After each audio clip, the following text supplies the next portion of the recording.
시청자 여러분 안녕하십니까. 아침의 매일경제입니다. 오늘 조간신문에 실려있는 사진과 만평부터 보겠습니다.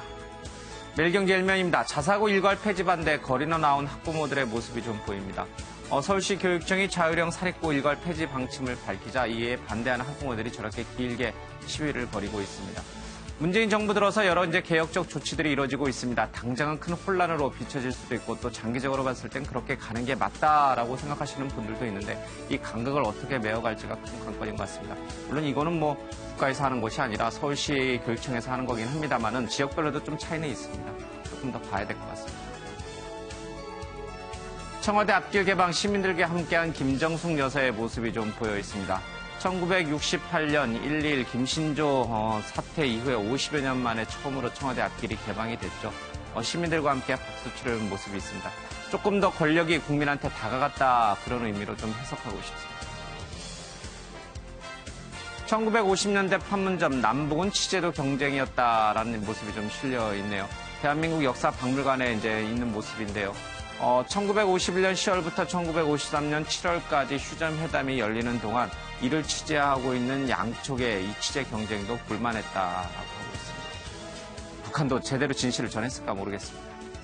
배가 왜 이래 아찔한 사고 순간의 모습이 좀 보였습니다. 세월호 참사 많이 떠오르시는 분들도 좀 있을 텐데요. 콜롬비아의 한 관광지에서 유람선에 저렇게 사람들이 너무 많이 타는 바람에 순식간에 배가 기울어져서 침몰했다고 합니다. 왜 저런 일들이 계속 벌어지는지 너무나 안타깝습니다. 중알보입니다. 아니면 말고였어. 이거 미안해서 어쩌나. 문준용 취업 의혹 조작 국민의당. 뭔가 칼로 찌르려고 발로 뻥 차고 들어왔는데 문제는 쉽지 않은 것 같습니다. 경향신문입니다. 새누리당과 국민의당은 다르다. 18대 대선 국정원 댓글 공작을 벌인 인물 그리고 19대 대선에서 문준용 씨 의혹을 조작한 것. 최소한 우리는 사과라도 하니 좀 다르다 이렇게 봐야 되는 건가요? 경향신문은 그것을 꼬집고 있습니다. 국민일보입니다. 3대 거짓말이 있죠. 상인이 미치고 판다는 것. 처녀가 시집 안 가겠다고 하는 것. 그리고 나이든 노인이 늙으면 죽어야지 하는 말이 3대 거짓말인데 나머지 두 거짓말은 그대로 유효한 것 같은데 노인이 일찍 죽어야지 하는 부분은 사실로 드러났습니다. 황혼 자살 급증하고 있고 자살률 70대 이상 최고다라고 보였습니다. 한겨레 신문입니다. 시장경제 미스터리라고 하는데 한 사람과 한 사람이 만나서 두 사람이 되면 부부가 되면은 더 가난해진다. 그리고 공급을 늘리는데도 집값은 계속 올라간다. 보이지 않는 손이 작동한다. 시장이 보이지 않는 손, 투기 세력이 집값을 끌어올리고 있다. 이런 얘기를 하고 있습니다. 자, 오늘 함께해 주실 분들 소개해드리겠습니다. 최영호 한국외대 초빙 교수, 이지수 변호사, 김용남 전국회의원, 최진봉 성공회대 교수가 함께합니다. 반갑습니다. 매일경제신문부터 보겠습니다. 문재인 대통령 아들 취업 특혜 증거 조작, 검찰, 국민의당 당원 긴급 체포했다라는 소식이 전해졌습니다. 국민의당이 어제 대국민 사과를 했습니다. 민주당에서는 대선 공작 게이트다. 배우를 철저히 수사해야 된다라고 했고요. 문재인 대통령은 진실이 밝혀져 다행이다라는 입장을 표명을 했습니다. 박 비대위원장은 본의 아니게 허위 사실을 공표하게 돼 공당으로서 막중한 책임을 느끼고 정말 송구스럽게 생각한다. 정말 죄송하다. 문 대통령과 아들 준용 씨에게도 진심으로 사과한다라고 얘기를 하고 있습니다. 자, 그렇다면 시계를 지난 대선 때로 좀 돌려서요. 그때 어떤 일이 있었는지 관련된 얘기를 좀 들어보겠습니다.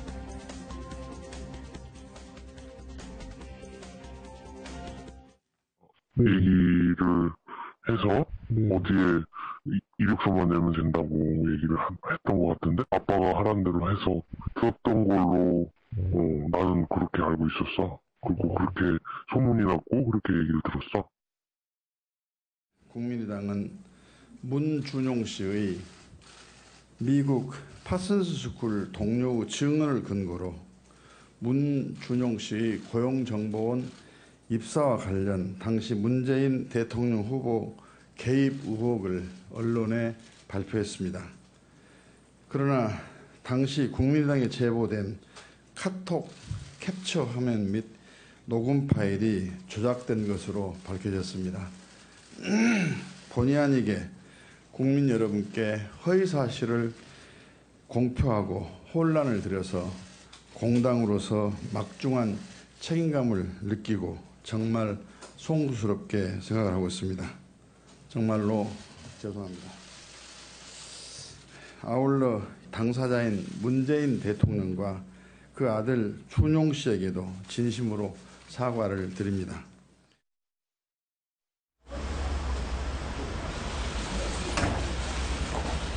누구 지시받고 제보 긴급 체포되셨는데 혐의 인정하십니까? 누구 지시받고 제보 조작하셨습니까? 억울한 소리 하셨다는데 한 말씀 해주시죠. 당이 조직적으로 개입한 거 맞습니까? 억울한 점 한마디만 해주세요. 안철수 전 후보도 조작 아셨습니까? 네, 지난 19대 대선에서 문재인 대통령 당시 후보의 아들 준용 씨가 미국 파슨스 스쿨을 다닐 때 고용정보원에 취업하는 그 과정을 친구에게 털어놨다. 그런데 그 친구의 얘기로는 아빠가 어디에다 지원하면 합격이 될 것이다라는 얘기를 했다고 이제 전했습니다. 그런데 이것이 조작됐다라는 것이 지금 실체입니다. 조금 더 자세하게 박진아 아나운서 얘기를 좀 듣고 와서 이 문제를 깊게 풀어보겠습니다. 네, 국민의당은 지난 대선에 문재인 대통령의 아들 문준용 씨의 고용정보원 취업 특혜 의혹을 제기했는데요. 당시 이와 관련해서 미국 파슨스 스쿨에 함께 다녔다는 동료의 음성을 공개하기도 했습니다. 그런데 해당 음성 파일이 거짓 자료인 걸로 드러났습니다. 국민의당 당원인 이 씨가 자신의 친척을 동원해 조작한 거라고 밝혔는데요. 이에 박주선 국민의당 비상대책위원장은 어제 긴급 기자회견을 열어 대국민 사과를 했습니다. 이에 대해 청와대 관계자는 대통령께서 뒤늦게나마 진실이 밝혀져서 다행이다라고 전했는데요. 하지만 고소 철회와 관련해선 수사 상황을 보겠다라며 말을 아꼈습니다. 조작된 거짓 제보를 했던 국민의당 당원은 어제 검찰에 출석해 조사를 받던 중 긴급 체포됐는데요. 이런 가운데 이 씨가 지시자로 지목한 인물이 이 씨의 허위 제보를 알고도 공개한 걸로 알려져 논란입니다. 계속해서 대담으로 이어가겠습니다. 예, 이주수 변호사, 이 사건을 좀 정리해 보겠습니다. 지난 19대 대선 때 이 문재인 대통령, 문재인 후보의 아들 준용 씨의 이른바 고용정보원 특혜 의혹이 제기가 됐어요. 국민의당 또 자유한국당 쪽에서도 이 문제를 이제 많이 제기를 했는데 당시 결정적 증거로 이제 사용된 것이 이 준용 씨가 미국의 파슨스 이제 패션 관련돼서는 뭐 세계적인 이제 학교죠. 여기에 다닐 때 같은 룸메이트들에게 내가 아버지가 어디다 원서를 내보라고 해서 내가 거기다 넣었더니 진짜 내가 합격한 거야. 그런 얘기를 했다라는 이제 얘기고 그것이 녹취 파일 형태로 이제 공개가 됐단 말이에요. 그 녹취 파일 자체를 조작했다는 거죠? 네, 지금 지금 밝혀진 바에 의하면은 녹취 파일뿐만 아니라 카톡에서 오고 간 그런 것들이 전부 다 지금 조작이 됐다라는 지금 내용인데요. 사실 그 당시 이제 거슬러서 생각해 보면은 선거일을 며칠 안 남겨놓고 터진 사건이었기 때문에 문재인 후보, 당시 후보 측 캠프에서도 상당히 당혹스러웠던 거가 기억이 납니다. 왜냐하면은 이것을 진실을 밝히기에는 시간도 너무 촉박했고 이러다 보니까 이것을 어떻게 수습해야 될 건지 사실은 이거 거짓이다라는 확신은 있었습니다. 왜냐하면은 이 이후에 사실은 많이 보도되지는 않았습니다만은 그 문준용 씨의 파슨스의 진짜 동기들이 모임을 갖고선 그 사람을 아느냐 도대체 저 사람을 누군지 아는 사람이 있느냐라고 했었을 때 다 모른다고 그랬거든요. 그랬죠. 그러니까 충분히 이것은 뭔가 좀 냄새가 난다라고 하는 분위기는 있었었는데 대선판이라는 게 선거라는 게 뭐 다들 아시겠지만 선거가 임박해가지고 실체적인 진실을 찾아가는데 시간이 없으면 그것이 실패하는 경우가 많이 있습니다. 그러다 보니까 시간과의 싸움이 이제 벌어진 상황이었고 지금 오늘 이제 이 소식을 들으면서 당시에 이제 많은 장면들이 떠오르는데 정말로 국민의당에서 이런 일을 했다는 가 저희는 상당히 충격입니다. 왜냐하면 국민의당이라고 하는 것은 더불어민주당과 어떻게 보면 뿌리가 같은 정당이었고 물론 그 당시에 치열하게 경쟁을 했던 것만큼은 부인할 수 없는 사실이지만 그럼에도 불구하고 우리가 지난 어떻게 보면 보수 정당들이 해왔던 그런 정치 공작들을 끊임없이 비난해왔던 그런 정당이었는데 저런 일을 했었을까라는 정말 충격적인 사실이었고요. 잠깐 한두 가지만 더 말씀드리면 이유미 지금 그 긴급 체포된 사람의 지금 그까지만 뭐 알았느냐라는 문제가 지금 불거지고 있는데요. 그 부분은 이제 어저께 사실 뭐 알려진 바에 의하면 아는 기자들한테 너무 억울하다 자기는 지금 이런 지금 상황이고 어디까지 알았는지 이 부분은 좀 철저하게 좀 조사를 해야 되는 게 아닌가라는 생각을 해봅니다. 알겠습니다. 이제 하나하나씩 좀 더 다뤄보도록 하죠. 근데 국민의당도 그렇고 자유한국당도 그렇고 이런 의혹이 제기된 거에 대해서 준용 씨가 직접 나와서 해명해라라고 압박을 계속 가했고 준용 씨는 내가 나설 경우에 논란이 더 커지니까 그냥 조용히 있겠다. 그리고 대선이 끝난 다음에 이제 준용 씨가 여기저기 인터뷰를 하면서 뭐 이런 부분에 대해서 굉장히 억울했고 참담했다 이런 이제 얘기를 좀 이제 했잖아요. 실제로 이런 녹취 파일이 나오면은 일반 국민 유권자들은 그래도 솔깃하거나 믿을 수밖에 없지 않나요? 그러니까 예. 당시 대선 때 문재인 후보의 아들 문준용 씨의 고용정보원 뭐 특혜 취업 의혹에 대해서는 이제 석연치 않은 점이 있었죠. 분명히 이제 예. 그 치열한 공기업 취업이 어떻게 이렇게 쉽게 됐느냐, 뭐 그 과정에서 혹시 특혜가 없었겠느냐. 또 당시 고용정보원장이 문재인 후보와, 당시 예. 후보의 그 민정수석으로 있을 때 그 밑에서 이제 근무하던 사람이기 때문에 의혹이 제기가 됐는데 사실 결정적인 증거는 못 됐죠. 예. 뭐 여러 가지 뭐 입사 지원서를 나중에 낸 거 아니냐 뭐 이런 거 제기가 됐습니다만 뭐 원본이 제대로 감정도 안 되고 그래서 결정적인 증거를 확보하기가 어려웠는데 이제 선거를 며칠 안 놔두고 국민의당에서 녹취 파일을 내놨어요. 그래서 예. 이게 저희는 이제 국민의당 역시 대단하다. 저런 걸 잡았구나. 예, 제보를 이제 그랬는데, 받은 거죠, 제보를. 예. 사실이 아닌 것으로 드러났습니다. 다만 이 선거를 앞두고 이런 공작 정치가 예. 이번이 처음은 아니고요. 가장 대표적인 게 사실은 이런 공작으로 인해서 대선 결과가 어떻게 보면 뒤집혔다라고도 볼 수 있는 게 2002년 대선을 앞두고 뭐 지금 많은 분들이 예. 기억을 하시겠습니다만 김대업이라는 사람이 당시 이해창 후보의 아들의 병역 비리와 예. 관련해서 병무청에서 이것을 은폐하기 위한 무슨 대책회의를 열었다 이렇게 폭로를 하면서 예. 녹음 테이프를 제출했는데 대선 끝나고 그때 대선이 이제 역대 대선 중에 가장 표차가 적게 나는 예. 정말 치열했던 대선인데 그때 당시 이제 노무현 대통령께서 당선이 되시고 대선 이후에 밝혀진 게 그 녹음 테이프나 뭐 이런 게 김대업 씨가 다 조작해서 예. 제출했던 것으로 밝혀졌습니다. 그래서 김대업 씨라는 사람이 이제 실형을 살고 복역하고 나왔는데 그때 그런 대선을 앞두고 공작을 한 거에 대해서 뭐 사과하라고 요구하니까 예. 사과 한 개짝 보내면서 오히려 조롱을 했던 기억이 나는데 사실 이번 거는 선거 결과에는 큰 영향은 못 미쳤다고 보이죠. 근데 지난 소위 이런 공작 정치와 관련해서는 선거 결과에 결정적인 예. 영향을 끼친 경우도 있었습니다. 알겠습니다. 그러면 도대체 누가 왜 카카오톡 문자라든지 음성까지 조작을 해서 터뜨렸을까? 그 이유를 이제 좀 따져봐야 될 것 같습니다. 신문 좀 잠깐 보겠습니다.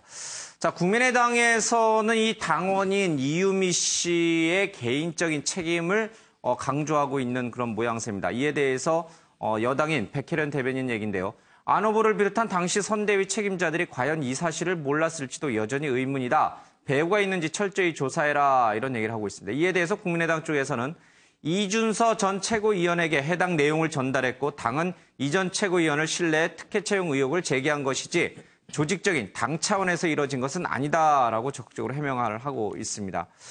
당원 이 씨의 긴급체포는 이미 예견된 것이었으며 이 씨에게도 이런 의견을 전달했다.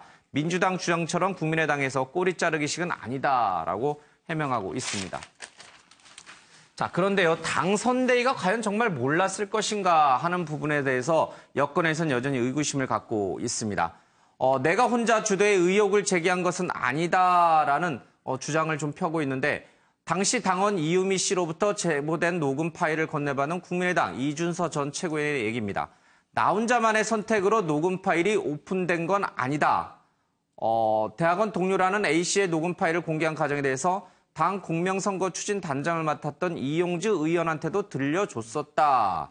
대선 당시 이슈가 됐던 부분이라 중요성을 누구보다 잘 알고 있었고 당 공보단도 있었기 때문에 혼자 판단할 문제는 아니었다라고 얘기를 하고 있습니다. 이에 대해서 이용주 의원은요. 녹음 파일 내용을 들은 바 없다. 김인원 단 공명선거 추진단 부단장이 확인해서 진행한 것이다. 라고 또 부단장에게 넘겼습니다. 그런데 이 김인원 부단장 역시 개입 사실을 부인했습니다. 그때 녹음 파일이 조작된 사실을 알지 못했다라고 하면서 그 당시에는 자기가 다른 일이 있어서 지방에 내려갔다라고 하고 있습니다. 자, 이 여당의 김현 대변인은요. 안철수 후보도 이 사실을 알았는지 그것을 밝혀야 된다. 뭐 사과든 유감이든 몰랐다는 입장이든 안 전 후보가 직접 밝혀라라고 공세를 강화하고 있습니다. 자, 이게 어디서 누군가에 의해서 이게 만들어진 것인가? 일단 긴급 체포된 사람은 당원인 이유미 씨 혼자예요. 그러나 그 위에는 이준서 전 최고위원이 있고 또 그 이후에는 당 공명선거 추진 단장을 맡았던 이용주 의원이 있고 그 밑에 부단장이 있고 또 그 상위로는 안철수 전 후보까지 쭉 있단 말이에요. 어디까지 보고가 되고 어디까지가 관여가 됐을 것인가? 일단 이유미 씨 자체에 대해서 먼저 말씀을 드리면 카이스트에서 안철수 당시 후보의 제자였고 저 당의 공천을 받아서 이제 예. 나가려고 저 국회의원 나가려고 여수 갑이죠. 예. 안 되는 예. 그 상황이어서 자 그러면 안철수와 이유미 간의 어떤 그런 뭐 소위 말하는 언론 통로는 분명히 있을 것 같고요. 예. 그다음에 이제 선거 이 뭐 전체 진행 상황에서 이런 것들이 있으면 일단 종합 상황실에서 접수가 됩니다. 이제 예. 이런 거에서 어떻게 나갈까 기획을 하기 때문에 그래서 단독으로 결정할 상황은 분명히 아닙니다. 예. 그리고 이날이 5월 5일이거든요. 그러면 선거일 3일 전인데 후보가 몰랐다? 후보 보고는 분명히 받았을 겁니다. 그렇다고 뭐 지시를 했는지는 이제 조사를 해봐야 예. 되지만 이거는 분명히 보고를 했고 전체 방향이 그걸로 몰아가야 되기 때문에 많은 사람이 결정 과정에 분명히 뭐 참석을 해서 예. 자기의 의사를 분명히 밝힌 이후에 결정이 돼서 나가지 이 정도 예. 메가톤급인데 뭐 개인이 결정해서 나간다? 이거는 있을 수가 없습니다. 예. 카이스트 대학원 시절에 안철수 후보와 교수 제자 사이로 만난 인연을 갖고 있는 평당원 이유미 씨.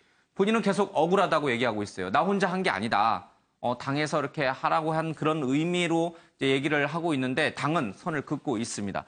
근데 이 카이스트까지 다닐 정도로 머리가 좋은 사람이 증거를 조작하자 자신의 친척 동생을 끌어들여서 음성 파일을 녹음하고 이것을 조작해서 주자 그런 범죄 기획을 전부 그냥 자기가 스스로 했다는 거잖아요. 지금 국민의당 쪽 얘기는. 과연 그게 어떤 결과를 가져올지를 카이스트 다니는 이 학생이 몰랐을까요? 당연히 알죠. 예. 38살이신데요, 예. 저분이. 저 사실 몰랐다는 건 말이 안 되고요. 또 지금 관계를 보면 안철수 후보와도 밀접한 관계를 가졌을 가능성이 있어요. 예. 그렇다고 하면 안철수 후보도 알았을 가능성은 있다. 물론 예. 아까 최 의원님도 말씀하셨지만 이게 안철수 후보가 지시했냐 문제는 좀 다른 문제지만 이유미 씨라고 하는 분이 안철수 후보와 오래전부터 인연이 있는 분이기 때문에 일정 부분 이게 조작된 내용이라는 사실을 알았을 가능성은 충분히 예. 있다고 보여지고 지금 현재 아까 신문 읽으셨던 것처럼 서로가 말이 전혀 다르지 않습니까? 예. 지시한 사람은 안 했다 그러고 밑에서 올린 사람은 보고했다고 하고 이러면 충돌이 되는 걸 보면 저게 전체적으로 국민의당 내부에서 일정 부분 알고 진행했을 가능성이 있다. 그래서 이유미 씨도 기자들이나 당원들한테 문자 보내면서 체포되기 전에 본인 혼자 한 게 아니라고 분명히 얘기하고 있지 않습니까? 만약에 본인이 안철수 후보를 보호하기 위해서 했다고 하면 본인이 했다고 하고 들어가겠죠. 그런데 아니라고 얘기하는 걸 보면 아니라고 하는 말에서 진실성이 높을 가능성이 있다. 그러면 어느 선까지 알았느냐는 조사를 해봐야겠지만 국민의당 내부에서 많은 사람들이 저게 조작된 내용인 것은 알고 있었을 가능성이 높다고 보여집니다. 이 부분이 이제 굉장히 중요한 부분인데 그러니까 어디서 어느 선까지 이게 조작됐다는 사실을 알고 이 일을 계속 진행한 것인가.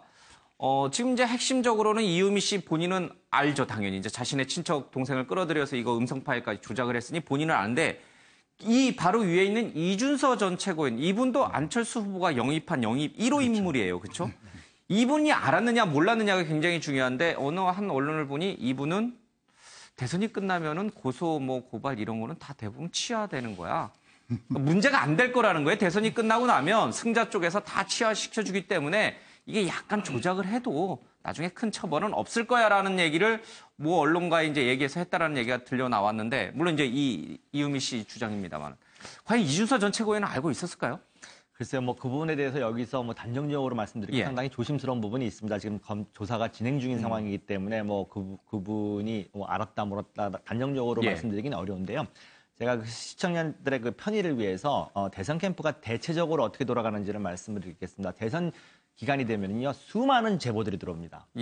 수많은 루트를 통해서 수많은 제보들이 들어왔었을 때 가장 먼저 하는 게 그 제보의 신뢰성에 대한 검토를 합니다.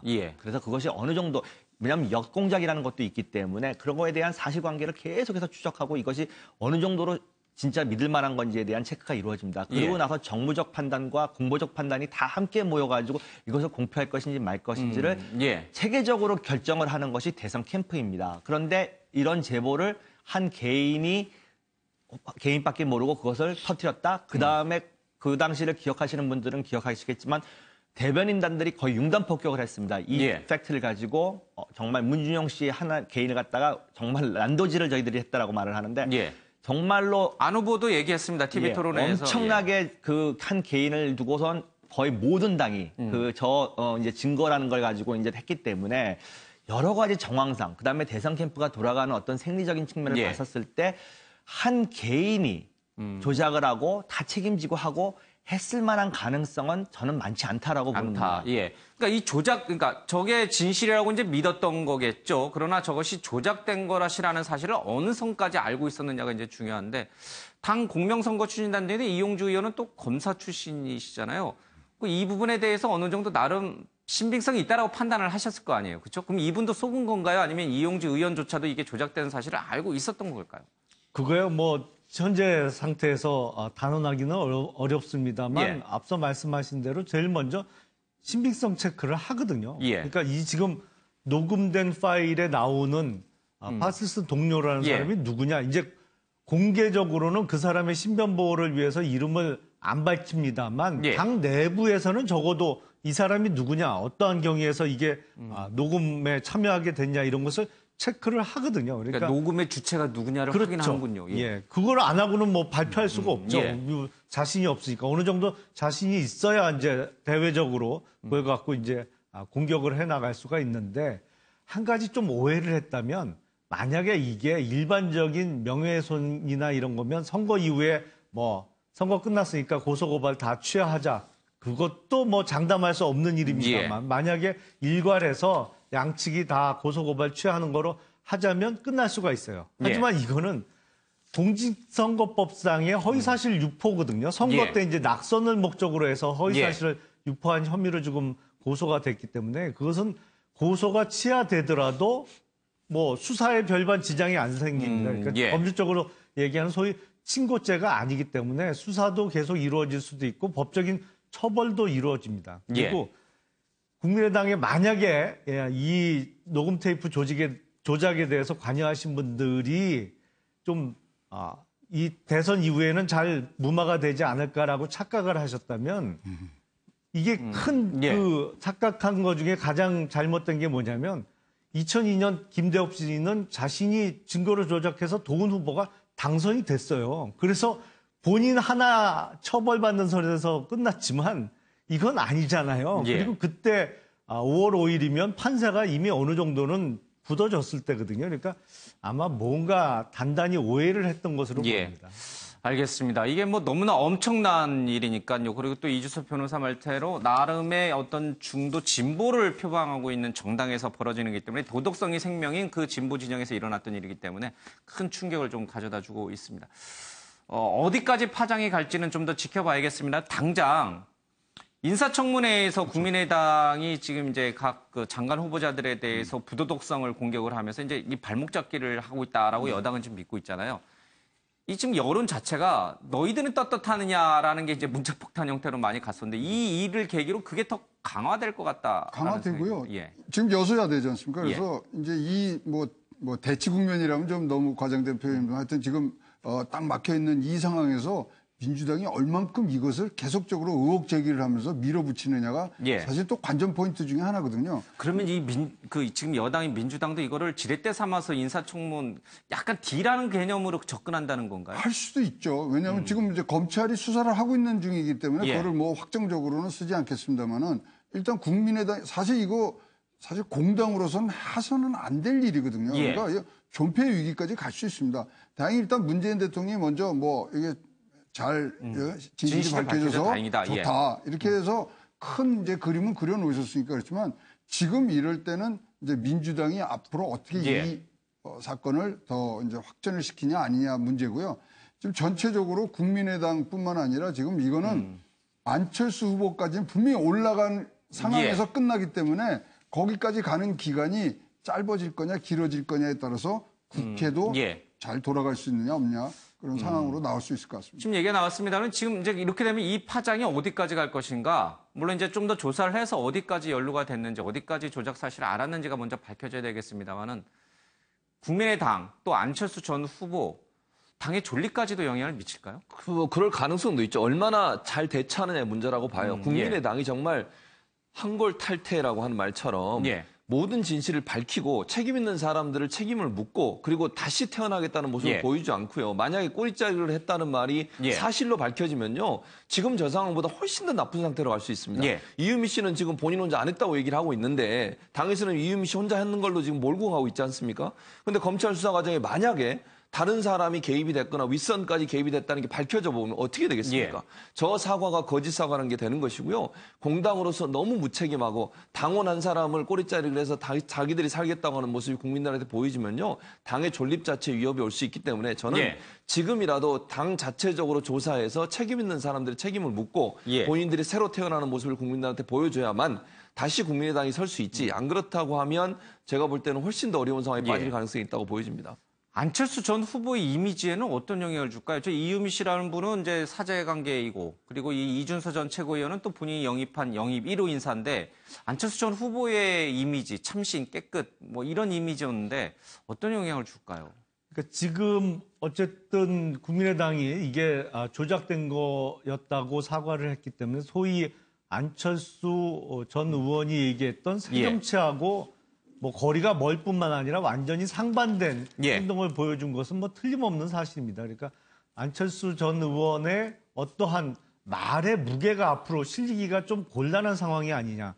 앞으로 뭐 새정치를 얘기하더라도 뭐 그럼 공작 정치가 새정치냐 이렇게 맞받아치면 앞으로, 예. 예, 이게 입지가 참 어렵거든요. 그래서 국민의당이 또 이 사건을 계기로 지금 정치 현안으로는 뭐 어제부터 이번 주 내내 계속될 인사청문회 그리고 추경 예. 이게 가장 큰 정치 현안인데 민주당이 지금 집권 여당입니다만 120석밖에 안 되기 때문에 예. 국민의당이 이번 사건을 계기로 약화된 정치적 입지 때문에 집권 여당이 좀 민주당에 좀 다소 뭐 끌려다닌다고 할까요? 예. 이렇게 좀 협조적인 자세로 변한다면 또 이 국회 내에 판도가 틀려질 또 수가 바뀔 수 있거든요. 있다. 그래서 예.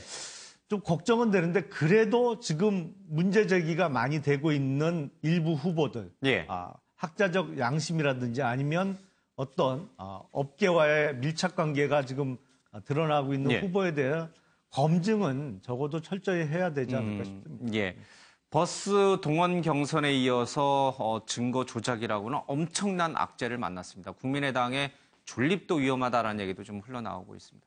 쉽게 이게 넘어갈 문제는 좀 아닌 것 같습니다. 그렇다고 이 여당이 이것을 인사청문회와 소위 말하는 엿바꾸기, 그러니까 빅딜 형식으로 접근했다가는 더 큰 역풍을 맞을 수도 있다. 그렇죠? 저 역시 지금 아직까지 나와 있는 반응을 봤을 때는 청와대의 반응과 여당의 반응은 지금 좀 차이가 난다라고 볼 수 예. 있습니다. 예를 들어서 청와대 대통령은 뭐 이건 지금이라도 이거고. 밝혀졌으니 다행이다라고 예. 이야기를 했지만 추미애 대표나 지금 백혜련 대변인 같은 경우에는 꼬리 자르기 하지 마라, 철저히 조사하라라고 하는 지금 조금 다른 차이가 예. 나는 지금 모습을 보이고 있는데 제 개인적인 생각도 그렇습니다. 지금 아직까지는 이것을 가지고 무슨 지렛대 삼아가지고 인사청문회와 어떤 뭐 딜을 예. 할 정도의 사안은 아니라고 생각을 합니다. 이제 예. 막 수사가 시작됐고 이제 막 조사가 시작된 데서 어디까지 퍼져 있는지를 모르는 상태에서 그러니까 딜을 하려면 자기가 가지고 있는 패를 알아야 되는데 아직 예. 패를 잘 모르는 상황에서 지금 당장에 이제 치를 수밖에 없는 인사청문회와 이것을 가지고 어떤 모종의 협상을 한다? 제가 보기에는 별로 가능한 것 같지는 않고요. 또 한 가지 이제 지금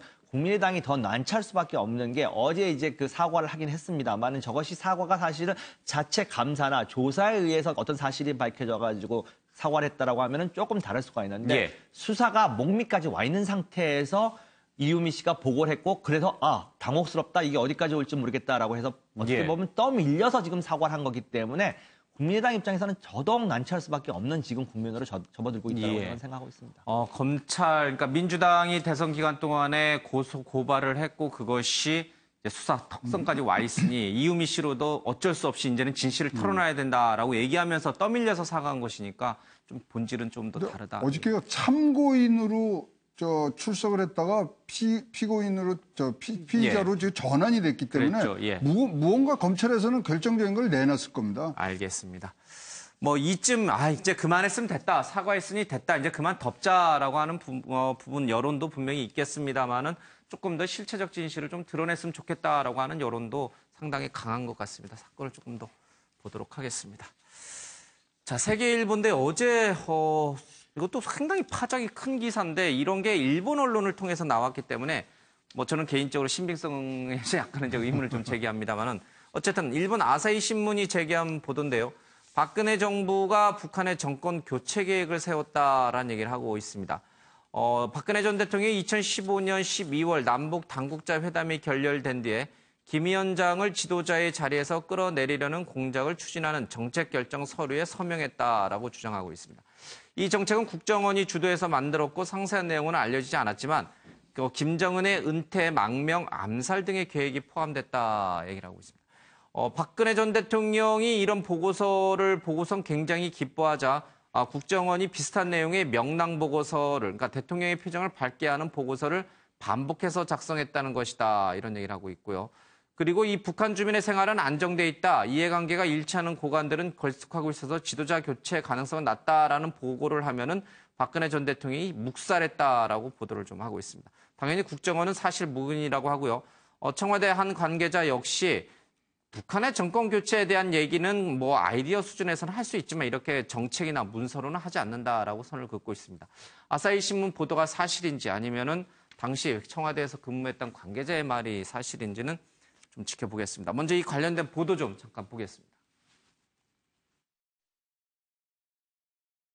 박근혜 정부가 김정은 북한 노동당 위원장을 끌어내리기 위한 공작을 벌였다. 일본 아사히 신문이 보도한 내용입니다. 신문은 박근혜 정부의 대북 정책 소식통을 인용해 2015년 12월 남북 당국자 회담 결렬 후 당시 박근혜 대통령이 북한의 정권 교체 목표가 포함된 대북 정책 결재 서류에 서명했다고 밝혔습니다. 그러면서 김정은을 지도자에서 끌어내리려는 공작 계획을 세웠고 여기에는 암살 시도도 포함됐다고 보도했습니다. 김정은이 애용하는 자동차나 수상 스키를 활용해 사고를 가장한 암살을 계획했지만 북한의 경비가 삼엄해 실현되지 않았다고 덧붙였습니다.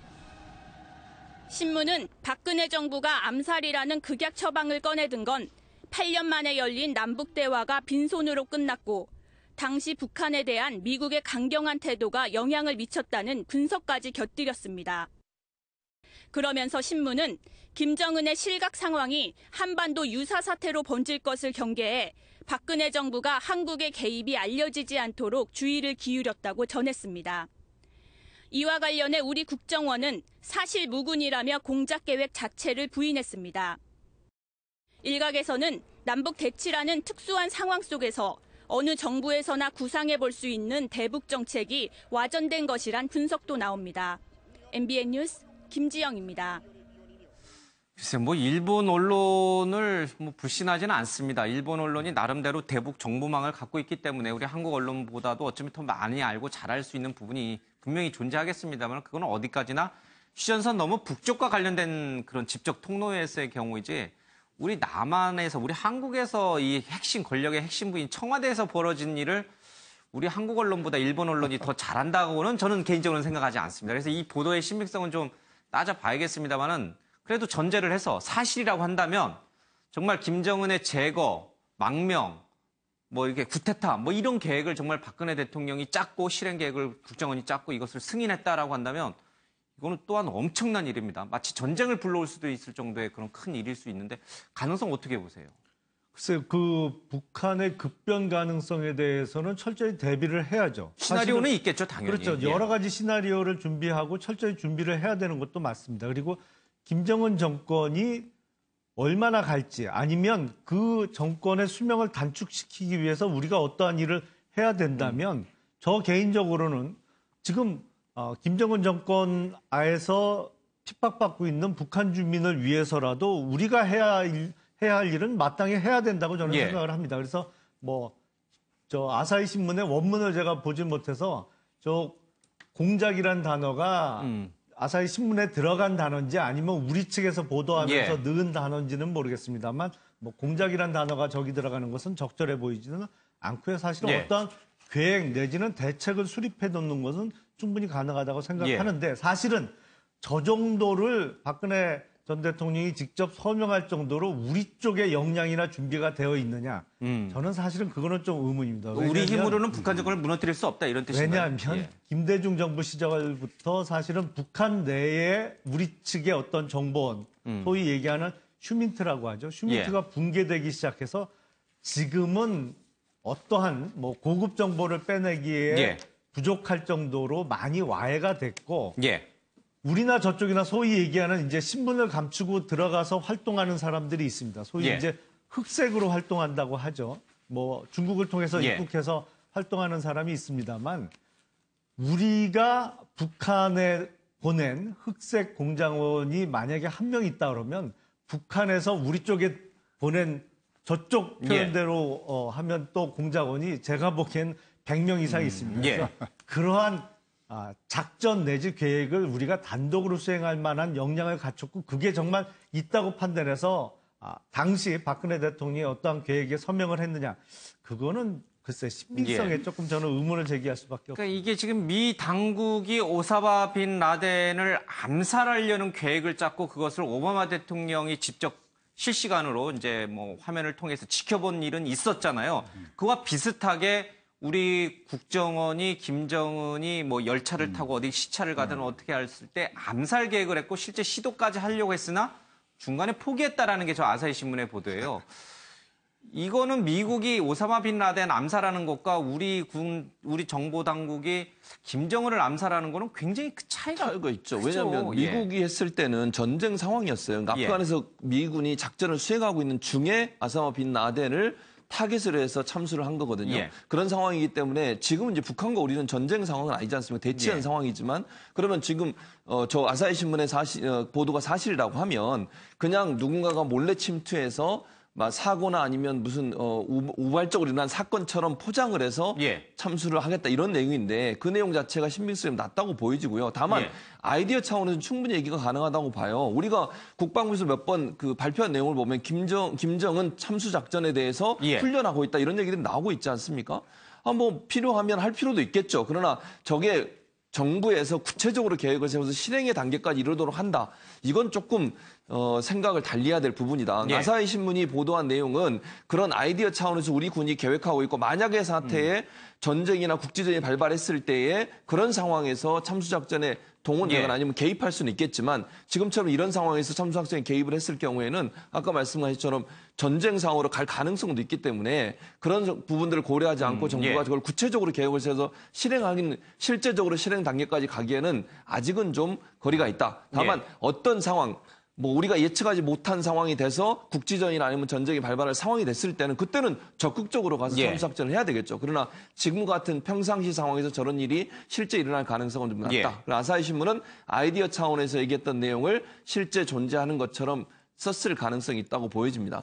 근데 다만 이 김정은 집권 이후에 심심찮게 이제 탈북자 분들에게서 들려온 얘기가 뭐 평양에서 교통사고를 위장한 암살 시도가 있었다. 그래서 김정은이 긴급하게 일정을 취소했다. 뭐 이런 얘기가 사실은 김정은 집권 이후에 간간히 전해오긴 했어요. 그러나 그것이 북한 내의 자생적인 어떤 김정은 제거 시도지 우리 군 당국이 정보 당국이 관여된 것이라고는 저희들은 전혀 이제 상상을 못했거든요. 그렇죠. 일본 아사히 신문의 보도는 그것과 좀 연계돼서 좀 부풀려진 게 아닌가 싶기도 근데 하고. 이거는 진짜로 간단한 진위 여부를 따지는 건 간단한 겁니다. 왜냐하면 대통령이 서명을 했으면 이거는 국가 대통령 기록물로 보관이 됩니다. 영구 보존 문서거든요. 서명 문서. 폐기 안 하고 국가 서명한 넘겼을까요? 거는 영구 보존 문서니까 국가 기록원에 있거든요. 그런데 뭐 저는 이 아사히가 이 보도를 내는 시점이 좀 의심스러운 거예요.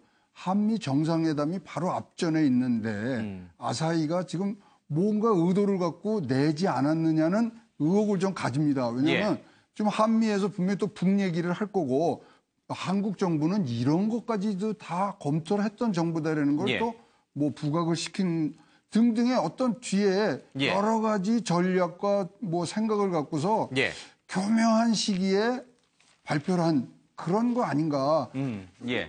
그런 생각이 아주 좀 많이 듭니다. 이 보도를 접하고서는. 근데 여기서 이제 이 아사히 보도에서 흥미로운 대목이 북한의 상황이 불안정해서 김 위원장이 교체될 수 있다라는 내용이 담긴 보고서를 박근혜 전 대통령이 보고 기뻐하자 국정원이 여기서 한 발 더 나아가서 명랑 보고서, 대통령의 표정을 밝게 하는 보고서를 반복해서 작성을 했다라고 이제 보도를 하고 있고, 다만 북한이 김정은 집권 이후에도 대단히 안정돼 있다, 스스로 붕괴되기는 가능성은 낮다라는 보고를 받으면 묵살했다라는 이제 그 내용이 좀 나옵니다. 이 시점도 2015년 12월이면은 정윤의 문건 파동 때문에 정신이 없을 때거든요.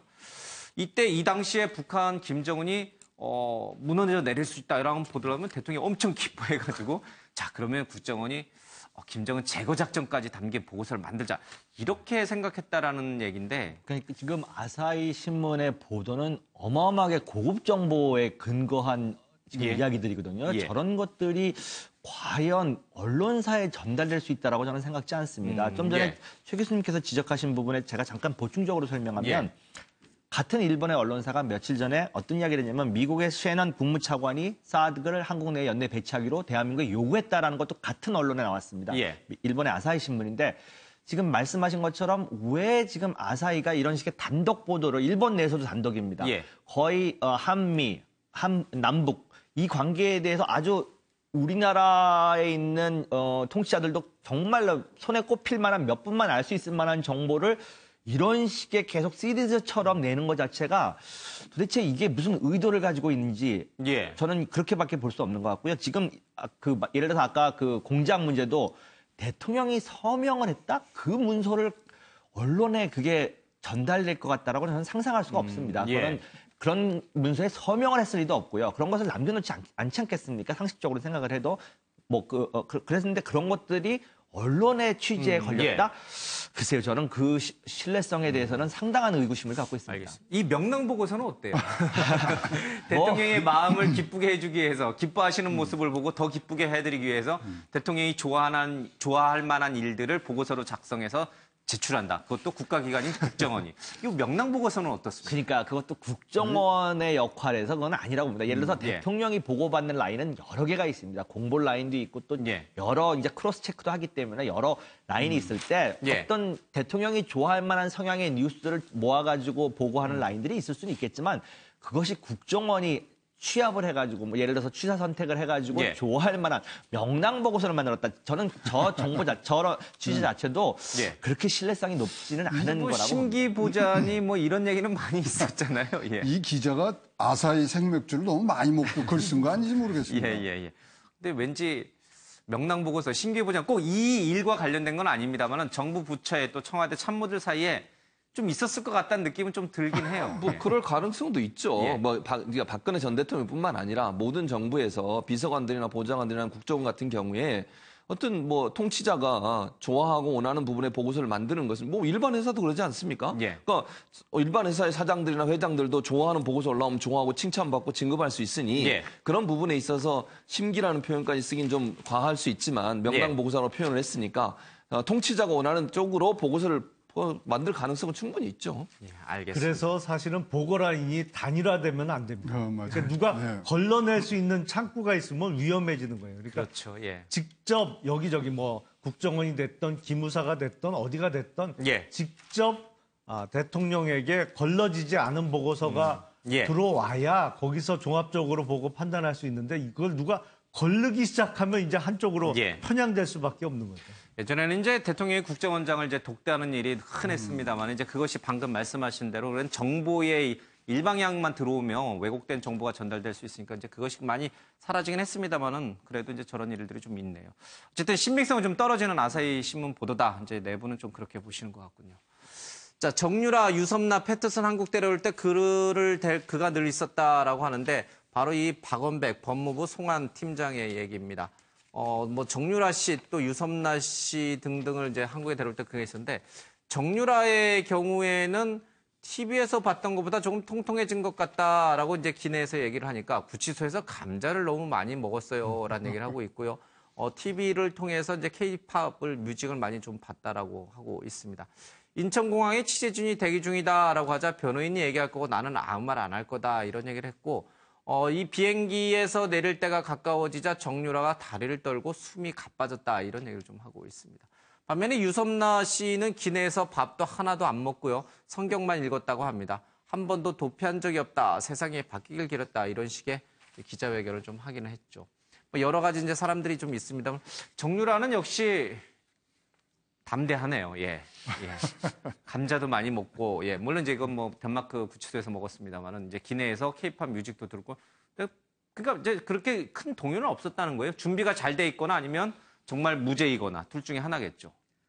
여기서 볼 수 있는 게 우리가 지금 사실은 공무원 인사 체계가 좀 잘못되어 있습니다. 예. 그러니까 일본과 달리 우리는 인사를 소위 돌린다고 하죠. 예. 여기서 뭐 이 부서에서 1, 2년, 저 부서에서 1, 2년 이렇게 돌리면서 이렇게 예. 사람이 진급도 하고 그러는데 공무원들이 지금 보도가 된 그 법무부 국제형사과의 예. 박원백 사무관은 이제 이 업무만 지금 8년째 계속하고 있으면서 일종의 전문성을 획득했다는 내용입니다.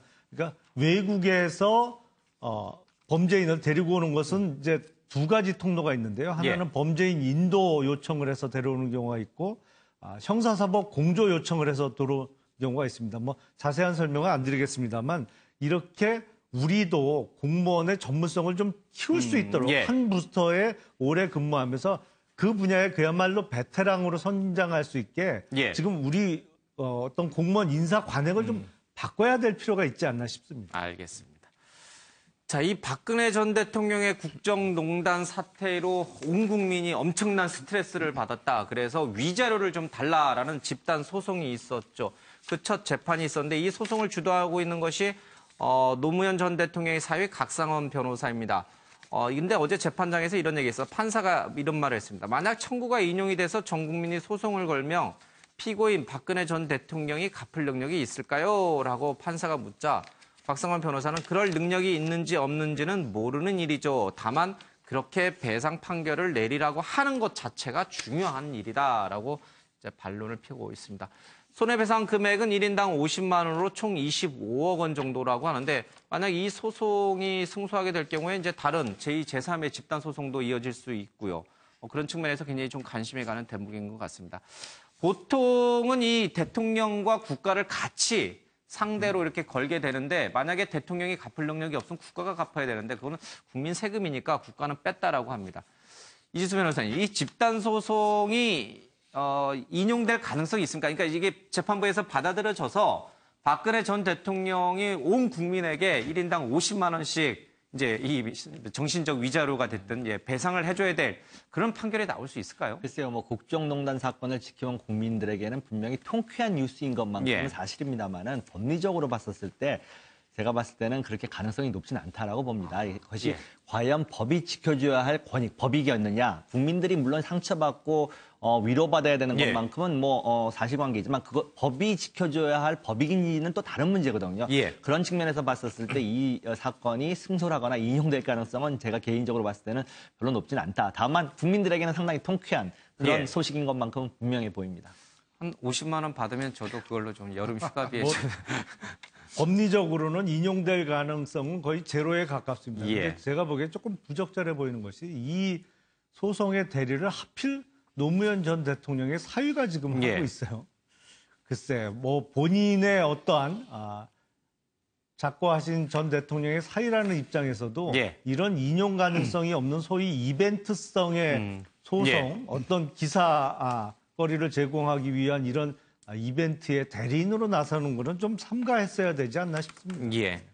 뭐 법적으로는 인용될 가능성이 적다 하더라도 대통령이 나라를 잘못 운영하며 국민에게 이런 식으로라도 배상을 해줄 수도 있다라는 엄중한 경고로 받아들인다면은 차후에 뭐 누가 대통령이 되든 이 부분도 좋은 또 이제 반면교사가 될 수 있는 부분이 있는 건 분명해 보입니다. 고영태 측 변호사에서 증인 회유 시도 의혹이 있다라고 하는데 이 관세청 어제도 뭐 다뤘습니다. 관세청장이 이 최순실에게 로비를 해서 최순실이 이제 낙점했다는 얘기가 나와 있죠. 이때 면접을 본 사람이 관세청장 후보자 면접을 본 사람이 고영태인데 이 핵심 증인이 관세청에 있는 사무관입니다. 법정에서 기존 진술을 번복하면 당신도 살 수 있고 고영태 씨 재판에도 도움이 된다라는 회유한 정황이 있어서 검찰이 이것을 어제 폭로했습니다. 이거는 어떻게 봐야 됩니까? 혹시 뭐 어느 분이 좀 얘기? 지금 이 사건을 놓고 봤었을 때 저는 어떤 생각이 들었냐면은 예. 아까 그 사실 국민의당의 그 공작하고도 연결이 되는 문제인데 예. 이제는 우리 사회가 사법방해죄라고 하는 것을 법을 제정해야 할 때가 되지 않았나라는 생각을 예. 합니다. 미국 같은 경우 obstruction of justice라서 사법방해죄라고 하는 독립적인 법률이 지금 제정되어 있습니다. 그게 뭐냐면은 이제 뭐 증인을 회유한다거나 예. 증거 조작을 한다거나 증거 인멸을 한다거나 내지는 위증을 한다거나 이 모든 것들이 일반 형사법에서 규율하는 것보다 훨씬 더 높은 처벌을 할 수 있도록 이제 미국 같은 경우에는 사법 정의가 예. 제대로 흘러갈 수 있는 것에 방해가 되는 모든 것에 대해서 엄중하게 처리하는 것이 이제 필요하다라고 해서 이제 제정이 돼 있는데요. 이제 우리 사회도 이런 논의가 사실 있었습니다. 사법방해죄에 대한 제정 필요성에 대한 논의가 있는데 이런 예. 것들은 이제 정치권에서 본격적으로 좀 체계에 맞게끔 이제 논의해야 할 시기가 된 게 아닌가라는 생각을 해봅니다. 알겠습니다.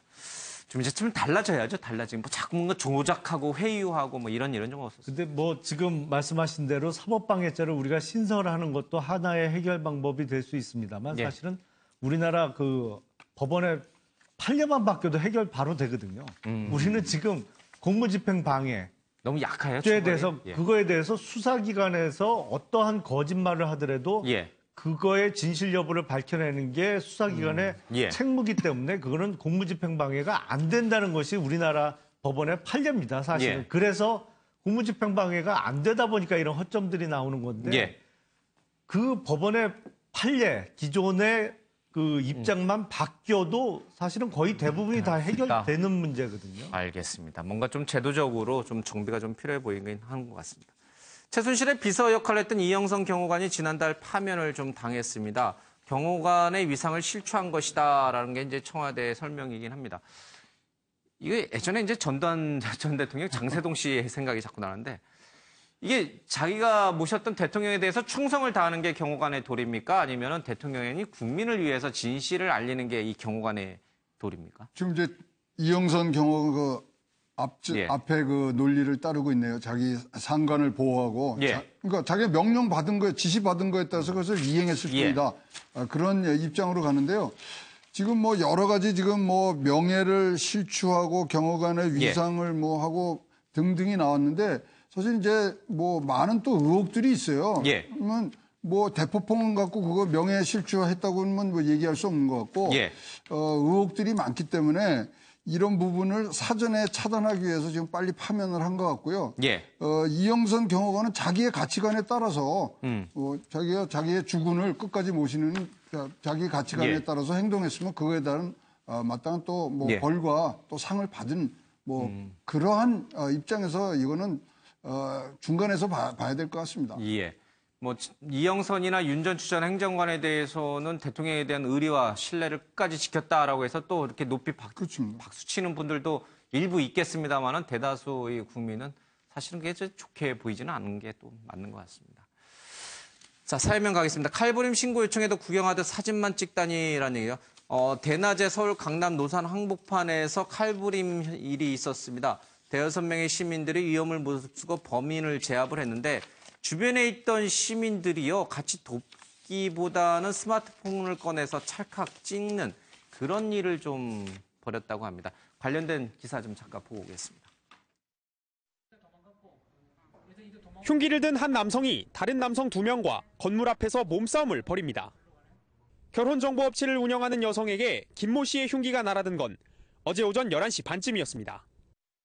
업체 회원인 김 씨는 피해 여성이 자신에게 만남 주선을 소홀히 한다는 이유로 이곳에서 말다툼을 벌이다 미리 준비한 흉기를 휘둘렀습니다.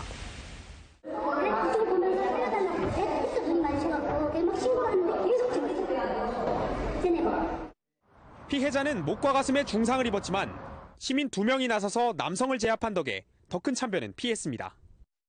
그러나 현장의 일부 시민들에 대한 아쉬움의 목소리도 있습니다. 사건이 이제 계속 진행이 되어 가고 있는 상태에서도 동영상을 찍으시는 분도 계시고 그런 부분에 있어서는 되게 좀 안타까운 모습을 좀 저는 볼 수 있었어요. 경찰은 범행 도중 손을 다친 김 씨의 치료가 끝나는 대로 구속영장을 신청할 방침입니다. MBN 뉴스 권용보입니다. 정의로운 최 교수님은 저 현장에 있었다라면 당연히 제압하는 데 도움을 줬겠지만 비겁한 저는 구경을 하거나 사진을 찍고 있었지 않았을까 이런 생각도 좀 해봅니다. 그러니까 위험한 현장에서 자기 몸을 날려서 하시는 분 정말 대단한 분들이죠. 근데 이제 저는 그 현장에 예를 들면 범인이 칼이나 흉기를 들고 있는데 제압에 참여하지 않는 걸 비난하는 수는 없다고 봐요. 그건 위험한 현장인 다만 저기 피를 흘리고 있거나 피해자가 있는 상황에서 신고를 안 하거나 그걸 사진을 찍는 것은 좀 삼가해야 되지 않겠나 하는 생각이 들어요. 왜냐하면 신고를 빨리 해서 경찰이 오게 하거나 구급차를 부르는 건 우리가 할 수 있는 거잖아요. 흉기를 들고 있는 범인을 다가가서 제압하는 것까지는 그건 요구할 수 없다고 봐요. 그건 다칠 수 있는 상황이 되니까. 다만 저런 모습을 봤을 때 빨리 신고해서 경찰이 도착하게 하고 구급차가 오게 하고 이제 문제는 뭐냐면 SNS가 활성화되면서 저 사진을 찍어서 SNS에 올려서 좋아요를 받아야 되겠다는 이런 욕심들이 많아지시는 거예요. 그러다 보니까 사건 현장에서 실제 도움을 줄 수 있는 상황임에도 불구하고 그걸 그냥 방관하며 사진 찍고 그걸 SNS에 생중계하고 페이스북이나 트위터에 올리고 이러면서 이제 사실은 문제가 해결 안 되고 더 커지는 문제가 발생하는데 그런 부분들은 좀 생명의 존중함을 생각한다면 삼가해 주셨으면 좋겠다는 생각이 듭니다. 알겠습니다. 그런 사람들 속에서도 또 저런 의인들은 분명히 존재합니다. 고속도로에서 슈퍼카로 시속 260km 질주한 일이 있었습니다. 동호회 회원 9명이 좀 입건이 됐는데 뭐 심심찮게 이런 일이 좀 있어요. 자칫 대형 사고로 일어날 수가 있기 때문에 하지 말아야 될 행동을 좀 한 것 같습니다. 소년제 악플러 2명이 벌금형 약식 기소에 달했습니다. 소년제가 은퇴한 것 관련해서 후원자가 빠지니 은퇴코스를 밤내 미적거렸다간 욕만 더 먹고 끝났을 테니라는 댓글을 달았다고 합니다. 연예인들을 상대로 또 스포츠 스타를 상대로 이 악글을 다는 악플러들 많이 있는데 이런 일들은 좀 이렇게 엄중 처벌해서 같은 일이 좀 벌어지지 않았으면 좋겠습니다. 흥부는 연씨가 아닌 장씨다. 고향도 이 남도가 아닌 평양이다라고 해서 흥부전과 관련돼서 좀 최고서 한글 필사본을 찾았다고 합니다. 이 흥부가 돈 많은 부잣집 출신으로 이제 새로운, 그러니까 지금 우리가 알고 있는 가난한 흥부의 이미지는 전혀 아니었던 걸로 좀 알려지고 있습니다. 그러고 보면 이 구전소설이라고 하는 것이 사실 정확하지는 않은 거예요. 그러니까 그렇죠. 아니 구전소설이니까 재미있고 교훈적이면 그거 먹으면 되죠. 저 흥부가 연씨건 장씨건 상관없는 거 아니겠습니까? 연씨도 이게 제비 연씨지. 그래서 이제 연씨였는데 어쨌든 흥미로운 좀 기사가 나와 있어서 하나 좀 보시면 재밌을 것 같습니다. 고개 숙인 갑질행포 미스터 피자 수사 본격화됐다라고 하는데요. 그 옆에 기사를 좀 잠깐 보면은 윤석열의 중앙지검 첫 타기 때자 미스터 피자 회장이 사과하고 사퇴했다. 그러니까 지금 이 조선일보는 윤석열 서울중앙지검장이 세게 나오는 사람이니까 미스터 피자 회장이 서둘러서 사과하고 사퇴했다. 이런 식의 이제 이 스토리 라인을 만든 것 같은데 꼭 그렇게까지 연결시켜야 되나 싶기도 좀 합니다. 감동 수사를 하라는 발표를 하고서 바로 다음 날 범죄부에서 이제 나와서 한 거거든요. 근데 사실 10kg 치즈 10kg당 7만 원을 받았는데 8만 4천 원을 받고 그다음에 만약에 이제 퇴점을 하면은 거기다 보복으로 또 자기네 가게를 집어넣는 등 소위 말하는 갑질, 공정거래에 아주 나쁜 유형들을 했기 때문에 그런 부분들이 지금 겹쳐서 하는데 감동 주는 수사 그게 꼭 저런 식으로 이제 나오는 것이 감동이 아니겠지만 우리가 평소에 소위 말하는 보호를 받지 못하는 사람들에 대한 그런 수사들에서 일단은 박수를 치고 싶습니다. 윤석열에게는 통하지 않을 것이다. 그런 심리가 이제 작용을 하는 건가요? 그래서 서둘러 사퇴하는 게 좋겠다. 물론 지금 많은 프랜차이즈 본사에서 소위 얘기하는 갑질 행태를 보이고 있고 이거에 대해서 엄벌해야 되는 것은 틀림없는 사실입니다. 그런데 서울중앙지검이 어떤 곳이냐면 지금 그전에 있던 대검찰청 산하의 중앙수사부가 폐지되면서 그 기능이 서울중앙지검으로 옮겨왔거든요. 그러니까 어떻게 보면 저거는 어려운 수사는 아니거든요. 그러니까 그리고 소위 어마어마한 수사라고 보기는 어렵습니다. 근데 중앙지검의 수사 기능과 어떠한 그 조직 역량을 볼 때는 첫 타겟으로 저런 수사를 내놓는 거는 조금 그거는 좀 뭐랄까요? 좀 기대에는 좀 미흡한 것 같습니다. 예전에 중수부가 했던 거는 권력형 비리라든지 아니면 정말 대재벌 그룹의 어떤 비자금 조성이라든지 이런 사건이 아니라 글쎄 미스터 피자도 크고 또 이 서민들의 아픔이 큰 거니까 상징성은 있다고 봅니다. 지금 공정거래위원장의 김상조 위원장이 됐고 지금 그 프랜차이즈 계약에 있어서 갑질 논란 이런 것들이 있고 사실 이것을 고발할 수 있는 전속 고발권이 공정위에 있고 내지는 검찰이 인지수사를 할 수 있는데 그 2개 이외에는 지금 고발되지 않습니다. 근데 이제 지금 김상조 위원장께서 강력하게 지금 이 부분에 대한 이야기를 했기 때문에 상징적인 의미는 저는 충분히 있다고 봅니다. 왜냐하면 이것이 기업에게 미치는 영향은 있다고 보기 때문에. 저는 뭐 개인적으로 이렇게 좀 서민들이 또 이 좀 그러니까 영세한 자영업자들이 피해를 입는 이런 일들에 대해서는 뭐 좀 국가가 최고 권력기관들도 이렇게 좀 적극 나서는 것도 나쁘지는 않은 것 같다는 생각이 좀 듭니다. 조선일보입니다. 호식이 목격자를 창 뭐뭐라고 했는데도 고소 못한다라고 하는데 현행 이 명예훼손 또는 모욕죄를 적용하려면 이 대상이 특정화돼야 된다. 그러니까 뭐 어떤 두리뭉실하게 뭐 집단으로 이렇게 표현이 되면 안 된다는 얘기인데 이거는 좀 법을 어떻게 좀 바꾸든지 좀 해야 되는 거 아닌가요? 그러니까 특정이 된다고 하는 것을 저긴 이름을 적시한다고 지금 검찰은 이렇게 보는 것 같은데 경찰은 저는 조금 더 경찰이나 검찰이 전향적으로 생각했으면 좋겠어요. 왜냐하면 영상에 나오는 여성들을 해서 저 여자들 이렇게 얘기했거든요. 그건 어느 정도 특정이 됐다고 저는 봐요. 그 당시에 3명의 여성들이 도와줬는데 도와준 여성들이 영상에 찍혔고 그 영상에 찍힌 여자들을 향해서 영상 밑에다가 저 여자들은 창 뭐다 이렇게 쓴 거 아니겠습니까?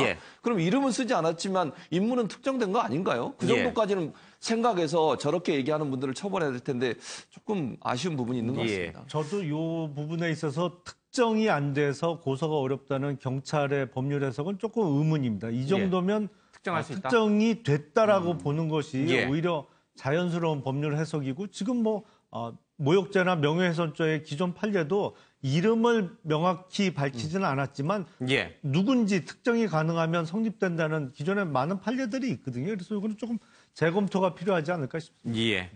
뭐 예전에 강용석 변호사가 이제 뭐 아나운서들 성희롱했을 때 아나운서들이라고 해서 이제 집단화 시켜가지고 그게 사실은 이제 또 무죄가 된 일도 있었는데 명예훼손 모욕죄 관련해서 좀 손볼 부분은 또 있다. 그렇습니다. 정치권 소식인데요. 이 홍준표 후보가 어제 사진도 안 찍고 그냥 행사장을 나가는 일이 좀 벌어졌습니다. 원유철 후보의 얘기 때문인데 홍준표 후보가 바른정당에 입당하는 부분을 타진했었다라는 얘기들이 정가에 충격을 주고 있습니다. 직접 들어보겠습니다. 정병국 의원이 출판한 말한 반성한다 측에서 놀랍게도 우리의 대통령 후보셨던 홍준표 후보께서 바른정당의 창당 시에 내가 2심에서 항소심에서 무죄가 결정되면 바른정당에 합류하겠다는 뜻을 직권을 통해서 밝혔다고 합니다. 보수가 대통합해서 반드시 정권 재창출하자고 고소했습니다. 제가 이렇게 호소하고 다닐 때 홍준표 후보께서는 바른정당에 가시려고 타진했던 거 아닙니까, 여러분? 그런데 원유철 후보 얘기만이 아닙니다. 바른정당의 초대 당대표를 지냈던 정병국 의원도 같은 사실을 얘기하고 있어요. 정말 홍준표 후보가 바른정당 입당을 타진한 걸까요? 당시 뭐 왔던 얘기들을 좀 종합을 해보면요.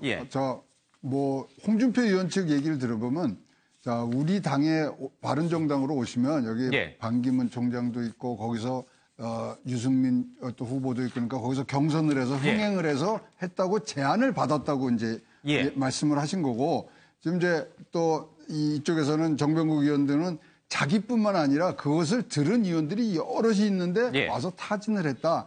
근데 좀 이런 거 할 때는요. 저희 가운데가 굉장히 그냥 흐릿한 회색으로 서로들 얘기를 하기 때문에 명확하진 않다. 듣고 싶은 사람 자기가 해석하고 싶은 대로 이거 해석을 하는데 사실 어느 당으로 갈 건가 저울질한 거는 맞습니다. 그렇지만 하여튼 뭐 결론은 자유한국당으로 했기 때문에 결론이 중요한 거지 어디 뭐 문을 두드리는 거 이거 갖고서 뭐 탓할 부분은 절대 아니라고 생각합니다. 알겠습니다. 바른정당의 새 대표로 이해우 의원이 당선이 됐습니다. 그런데 앞서 자유한국당도 그렇고 이 바른정당도 그렇고 저희들이 오늘 여러 이슈를 좀 다루고 있습니다. 마지막에 따라서 좀 죄송스럽긴 한데 이 관심을 못 받아요. 주목을 못 받아요. 이거는 뭐 제가 하는 얘기가 아니라 주변에 많은 분들이 하고 있습니다. 대통령 지지율이 상당히 높기 때문에 정당 지지율이 이들 정당 지지율이 낮기 때문인지 이유가 뭐라고 보십니까?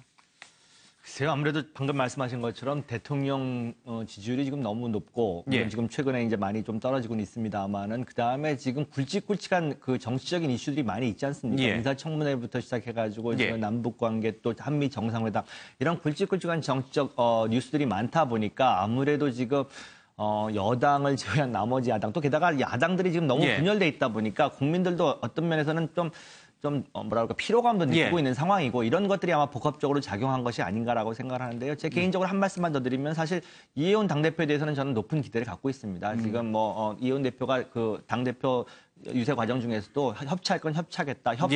도움을 줄 때는 도움을 주지만 그것에 대한 잘못된 결과에 대해서는 야당으로서 신랄하게 비판하겠다라고 하는 것에 대해서는 저는 좀 발전적인 모습이 아닌가라는 생각을 하고 있습니다. 근데 이게 진짜 식상하다는 얘기를 하셨는데 뭔가 좀 달라지는 모습을 좀 보여주길 국민은 기대하고 있는데 그 모습을 충족을 못 시키고 있는 것 같아요. 그 기대를. 지금은 사실은 시기적으로는 어려운 시기입니다. 왜냐하면 지금 문재인 대통령의 지지율이 높다고 하지만 시기적으로 보면 당선일로부터 지금 채 2달이 안 됐어요. 그래서 예전 같으면 당선인 신분일 시절이거든요. 그래서 지금 시기적으로 다른 당이 이목을 집중받기는 어려운 시기 아닌가. 알겠습니다. 네, 오늘 아침엔 매일경제 여기서 마치겠습니다. 고맙습니다.